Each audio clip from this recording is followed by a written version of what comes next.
हाँ तो स्टूडेंट्स, अब हम क्लास 11 का ये ट्रिग्नोमेट्रिक फंक्शन का थर्ड नंबर बनाते हैं एक्सरसाइज 3.2 से। अब ध्यान देने की बात है स्टूडेंट्स, यहाँ पर क्वेश्चन वैसे ही जो फर्स्ट सेकंड बनाए हैं थर्ड वैसे ही है।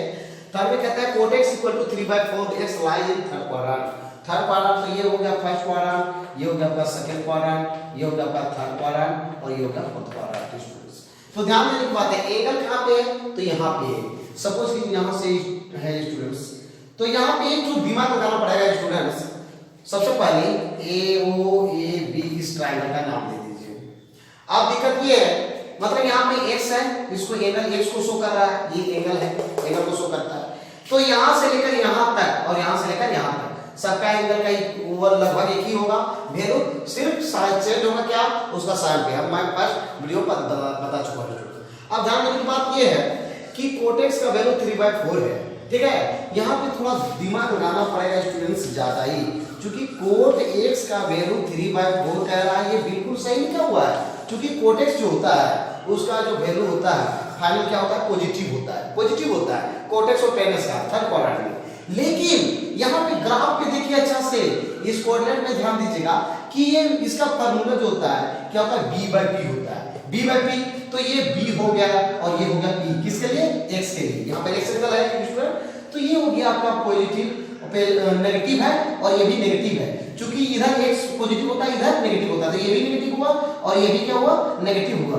जबकि इधर ऊपर वाला पॉजिटिव होता है, जबकि दोनों क्या कर रहा है, पॉजिटिव। इसलिए ये ऐसे नहीं होगा, और इसको -3/-4 होगा। यहाँ से देखिए क्वाड्रेटिक ज्योमेट्री से, यहाँ हो गया b, cos x के लिए b/t होता है, b क्या हो गया तो -3, और p क्या ये होता है, ये हो गया आपका -4।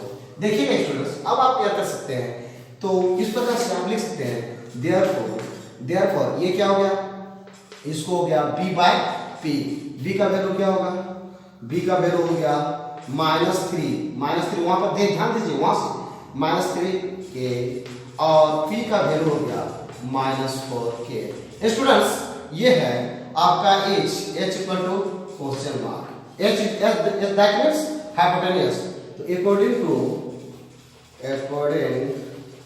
अकॉर्डिंग टू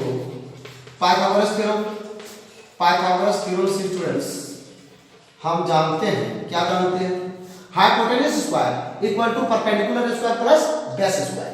तो यहाँ पर ध्यान दीजिए स्टूडेंट्स, इसको लिख सकते हैं hypotenuse square equal to perpendicular square plus base square. इसको चाहेंगे तो हाइपोटेन्यूज यहाँ पर क्या है, OB लिख सकते हैं, इसका बेस क्या है OA लिख सकते हैं, AB लिख सकते हैं, जो कि इसके पहले वाला क्वेश्चन में बताया था मैंने।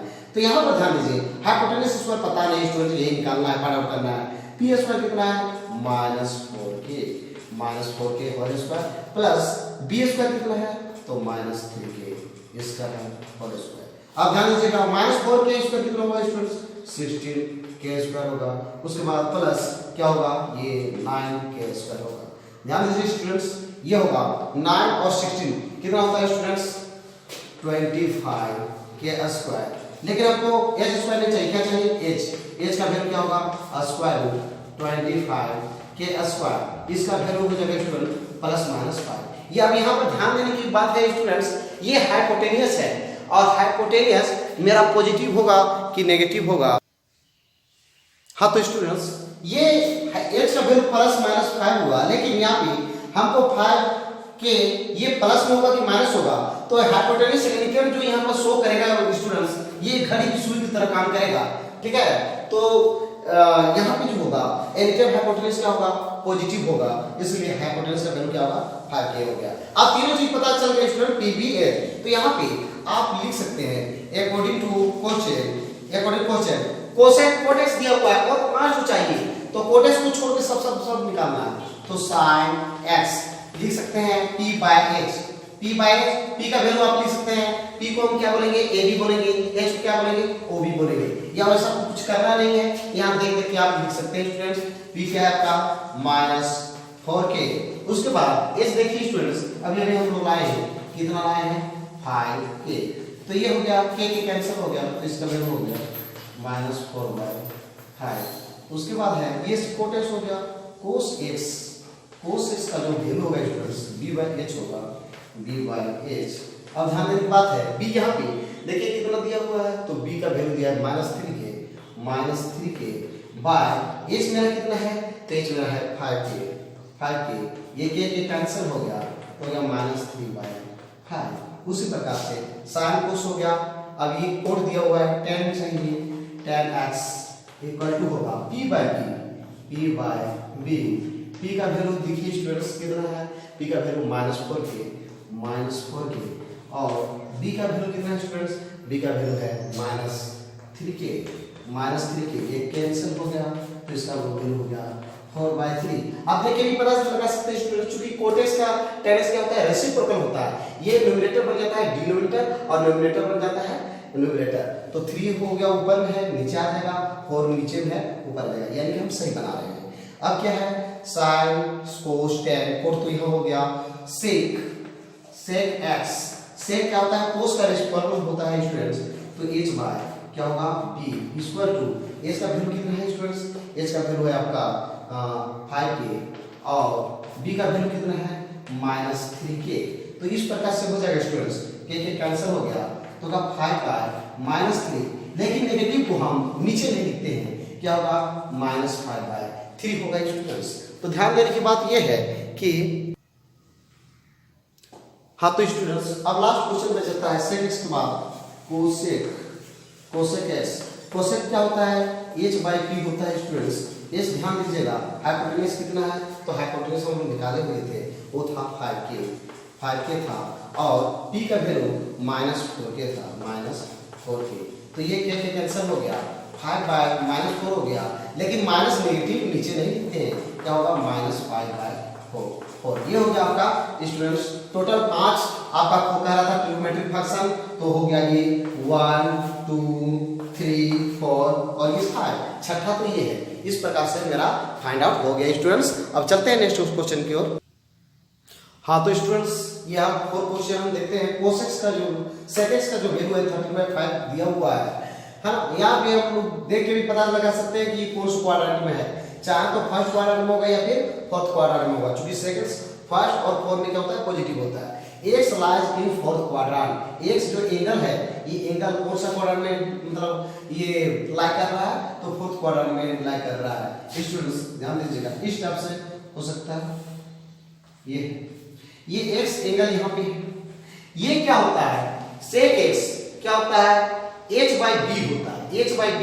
इसके लिए h क्या होगा, ये होगा, और b कौन होगा, ये होगा स्टूडेंट्स, ध्यान दीजिएगा, और इसके लिए p कौन होगा, ये होगा, क्योंकि ये तो स्टूडेंट्स ध्यान दीजिएगा थोड़ा सा कि ये आपका, हाँ तो स्टूडेंट्स मैंने देखा कि ये x है, तो इसका ऑपोजिट साइड क्या है, ये है, ये b हो गया, इसका एडजेसेंट साइड क्या है, ये b हो गया, और ये 90 डिग्री का ऑपोजिट साइड क्या होता है, हाइपोटेन्यूज होता है। तो PBH आपको यहां से पता चल गया स्टूडेंट्स। अब ध्यान दीजिए, एक और क्वेश्चन आइए, क्वेश्चन क्या कह रहा है, तो sec x का जो वैल्यू है कितना है, 13/5 स्टूडेंट्स। तो इसको हम लिखते हैं, क्या लिखते हैं, क्या लिखते हैं, h/b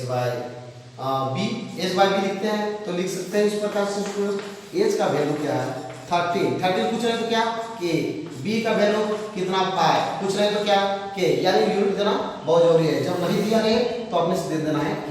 अब क्या है, p का वैल्यू पता नहीं स्टूडेंट्स, ये हो गया क्वेश्चन मार्क। तो यहाँ पर ट्राइंगल कैसा है, तो ट्राइंगल है आपका राइट एंगल ट्राइंगल है, इसको नाम दे सकते हैं स्टूडेंट्स OAB नाम दे सकते हैं। तो यहाँ पे राइट एंगल में हम कौन सा रूल काम करता है, तो हम जानते हैं पाइथागोरस थ्योरम काम करता है। तो लिख सकते हैं students, according to Pythagoras theorem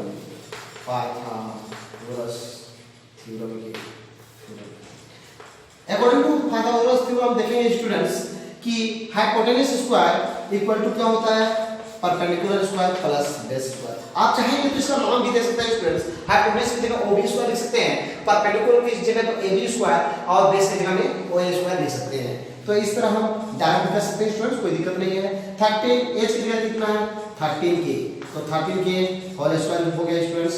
उसके बाद p स्क्वायर, p मेरा कितना है, तो p है मेरा कुछ नहीं पता है, p स्क्वायर हमें दीजिए, बेस कितना है स्टूडेंट्स, 5k है, तो 5k ये हो गया होल स्क्वायर।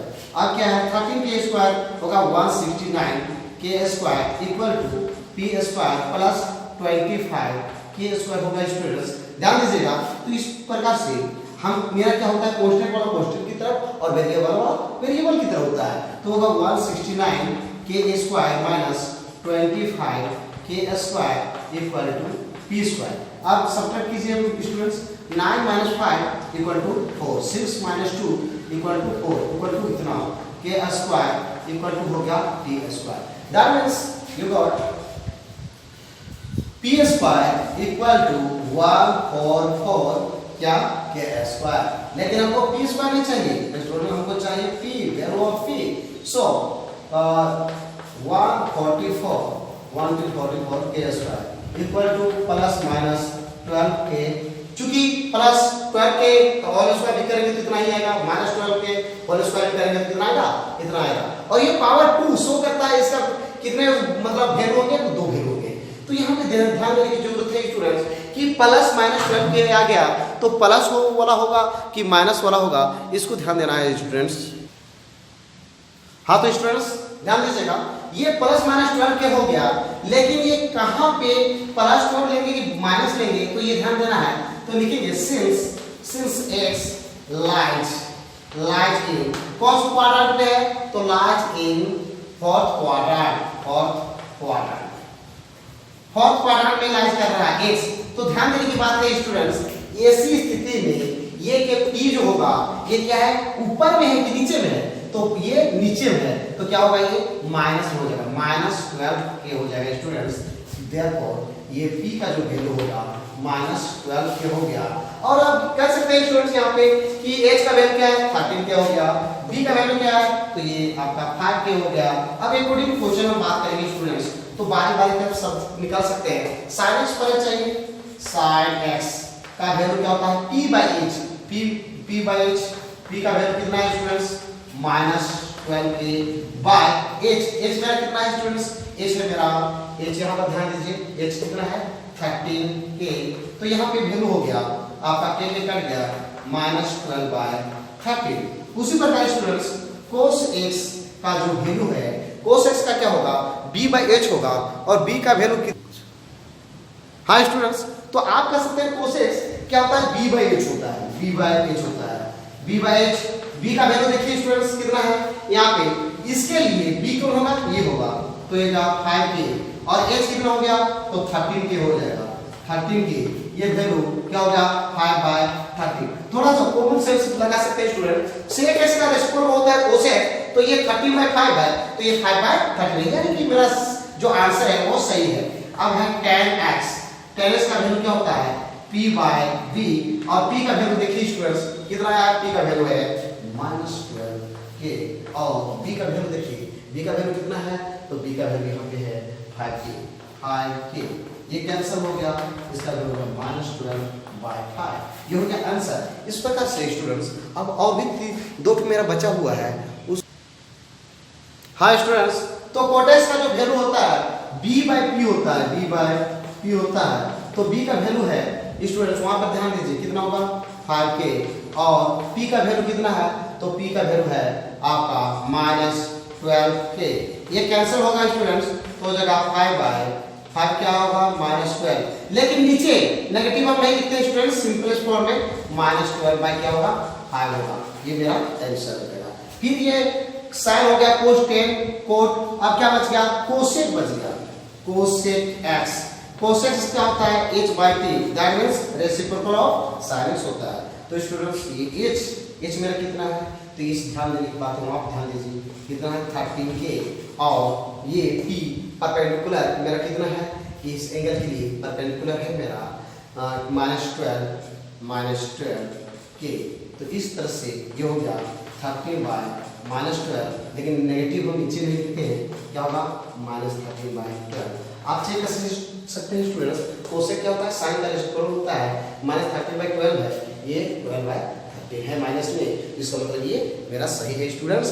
तो इस प्रकार से स्टूडेंट्स हम क्या करेंगे, अब नेक्स्ट क्वेश्चन बनाते हैं, तो इस प्रकार से आप इसको सोल्व कीजिए इसी टाइप से। तो स्टूडेंट्स धन्यवाद।